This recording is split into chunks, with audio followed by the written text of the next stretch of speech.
Hey everybody, this is Jan Hatchett, your favorite jewelry lady, and I'm behind the camera today, but today I wanted to show you my one and only quilt purchase. Quilting is a big part of my life and it's a great creative outlet, and this is a quilt that Eddie and I found years ago, many years before we even had kids, and our kids are teenagers now, at a yard sale.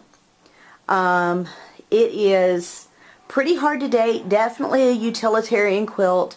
It's definitely got a scrappy use of fabrics, mostly men's work shirts and work clothes, a lot of plaids.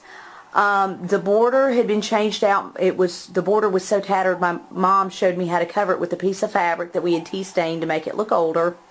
The back of it is made out of feed sacks, and one of the feed sacks very faintly says it's from the Macon Mill in Georgia.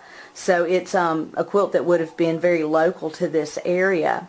But let me show you a little more closely what is, or a close-up of this quilt. You can see, looking at this, it's a spiderweb pattern, but you can see in the upper corner of the block, the black is worn away, and you can see the foundation muslin that was behind there.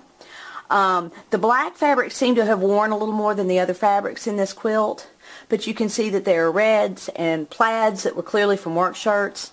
It's hand quilted. You can see that the dimpling in the stitches where it makes it the fabric pull together and pucker is like a dashed line, whereas a machine quilted quilt it would be more of a continuous line. It's quilted in a pattern that's called Baptist fans or Methodist fans, which was a very easy way and a very quick way to show or to finish off a utilitarian type quilt. I'm just trying to move the camera around slowly, and I hope you're not getting seasick, just to show off some of the fabrics and the scrappy nature of the quilt. And you can see the fans go in different directions. They just end up kind of wherever they will. But this quilt has been hanging in my house pretty much since we got it. It's hung in my entryway in another house. It's hung in my bedroom on a rack, and now it is behind the couch in my living room. And it brings a lot of color and interest to the wall. So I hope you've enjoyed seeing this. This is my one and only antique quilt. As much as I love them, I'm not usually pouring money into them.